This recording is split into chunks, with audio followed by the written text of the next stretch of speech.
नमस्कार सभी को, स्वागत है आपका एक बार फिर से मेरे जीवन्या चैनल में। जैसा आप जानते हैं कि मेरा नाम राज छेत्री है। मैं एक सीडीए चाइल्ड डेवलपमेंट एड और एक स्पेशल एजुकेटर हूं। मैं पिछले 13 वर्षों से हमारे स्पेशल बच्चों के विकास के लिए काम कर रहा हूं। देखिए पेरेंट्स, अगर आपका बच्चा बोलता नहीं है, 3 साल का हो गया है लेकिन अभी तक उसका स्पीच नहीं आया है, तो क्या होता है कि कई बार पेरेंट्स को ये कहा जाता है कि बच्चे के पापा भी लेट बोले थे, है ना, बच्चे के दादा जो है लेट बोले थे, 5 साल बाद बोले थे, 6 साल बाद बोले थे, मौसी की लड़की ढीला बोली थी। तो इस चक्कर में क्या है, पेरेंट्स रुक जाते हैं, वो वेट करते हैं कि बच्चा 5 साल का हो जाएगा, 6 साल का हो जाएगा, तब उसकी बोली आ जाएगी। लेकिन यहाँ पर आपको रुकना नहीं है, क्योंकि अगर 3 साल का बच्चा है और 4 साल का बच्चा है और अभी तक नहीं बोल पा रहा है, इसका मतलब वो लैंग्वेज में डिले चल रहा है। और मैं आपको बता दूं कि जो शुरू के 1000 दिन होते हैं वो बहुत इंपॉर्टेंट टाइम होता है बच्चे के लिए। बच्चे का ब्रेन डेवलप होने का टाइम वो होता है। बच्चे का जो ब्रेन है वो बहुत फास्ट ग्रो करता है उस समय आप उसको जो भी चीज़ सिखाएंगे वो जल्दी पिकअप कर लेगा।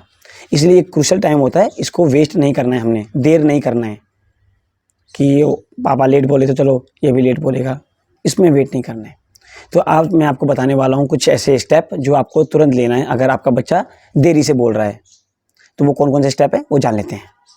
देखिए, सबसे पहले अगर बच्चा 3 साल का हो गया और नहीं बोल पा रहा है, इसका मतलब एक बार हमें उसके हेयरिंग टेस्ट करवाने की ज़रूरत है। कान की जांच बहुत ज़रूरी है, क्योंकि सुनना और बोलना इन दोनों का कनेक्शन है। अब बच्चा सुनेगा प्रॉपर तभी बोलेगा। अगर सुनने में उसको समस्या है, दिक्कत है, तो उसको बोलने में भी दिक्कत होगी। इसलिए आप जो है अपने नज़दीकी किसी ईएनटी के पास जाइए और उसका जो है हेयरिंग टेस्ट करवाइए। ठीक है, तो ये पहला पॉइंट आप ये स्टेप जो है आप उठाइएगा।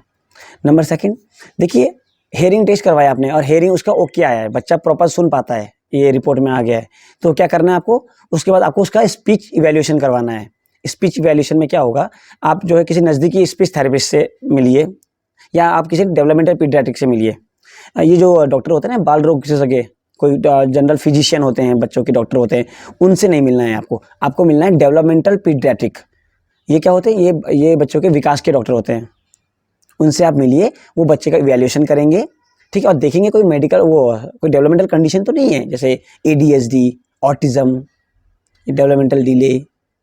तो ये देखेंगे वो उसका इवैल्यूएट करके कि अगर कुछ इस तरह का है, तो क्योंकि कई बार देखा जाता है कि अगर बच्चे को कोई डेवलपमेंटल कंडीशन है, उस स्थिति में भी जो है बच्चे का स्पीच डिले रहता है। तो आप उनसे ज़रूर मिलिएगा। ठीक है, नेक्स्ट में आप क्या करेंगे, देखिए ये ज़्यादातर देखा गया है जो बच्चे स्पीच डिले में हैं वो ना ज़्यादा मोबाइल यूज़ करते हैं। काफ़ी पेरेंट्स ने ये बोला है कि हमारा बच्चा बहुत ज़्यादा मोबाइल यूज़ करता है, स्पीच डिले जिन बच्चों को है। तो यहाँ पर अपने बच्चे का, अगर आपको लग रहा है कि बच्चा 3 साल का हो गया और बोली उसकी नहीं आई है, या वो बोल रहा है लेकिन उस लेवल में नहीं बोल रहा है जो उस एज में बोलना चाहिए, तो आपको तुरंत जो है बच्चे का स्क्रीन टाइम कम करना है। कम क्या करना है, बंद करना है। मैंने एक आर्टिकल में पढ़ा था कि जो 2 साल तक के बच्चों को सिर्फ आधा घंटा आप मोबाइल दिखा सकते हैं, सिर्फ आधा घंटा पूरे दिन में, एक साथ लगातार नहीं, आधा घंटा पूरे दिन में। और 2 साल से 5 साल तक के बच्चों को आप मैक्सिमम जो है 1 घंटा मोबाइल दिखा सकते हैं, उससे ज़्यादा नहीं पूरे दिन में। तो यहाँ पर अगर आपका बच्चा स्लो चल रहा है, स्पीच में डिले चल रहा है, तो मैं तो कहता हूँ कि आप उसका मोबाइल बिल्कुल बंद कर दीजिए, है ना। उससे भी जो है काफ़ी उसके स्पीच में प्रभाव पड़ता है मोबाइल से। बच्चा कहीं और ध्यान नहीं देता, उसका पूरा फोकस जो है मोबाइल में रहता है, तो वो कम्युनिकेट नहीं कर पाता, किसी और के साथ इंटरेक्शन नहीं करता, जिस वजह से उसका स्पीच डिले हो जाता है। चलिए नेक्स्ट बात कर लेते हैं।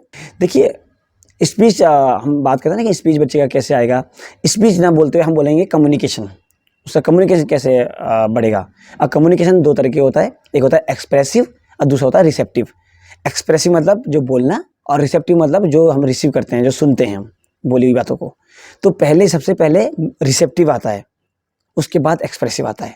जितना हम रिसीव करेंगे उतना हम एक्सप्रेस कर पाएंगे।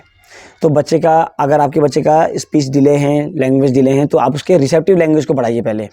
जैसे हमने बच्चे को बॉल दिखाया, है ना, बच्चे को हमने बताया ये बॉल है, हमने उसको सिखाया, तो बच्चे ने ये चीज़ समझा, हाँ ये बॉल। जब वो बच्चा उसको चीज़ को समझे ना बॉल है, उसके बाद ये वर्ड आ गया बॉल, ऐसे ग्लास, कार, तो बच्चा उसको फिर एक्सप्रेस कर पाएगा कि बॉल, कार।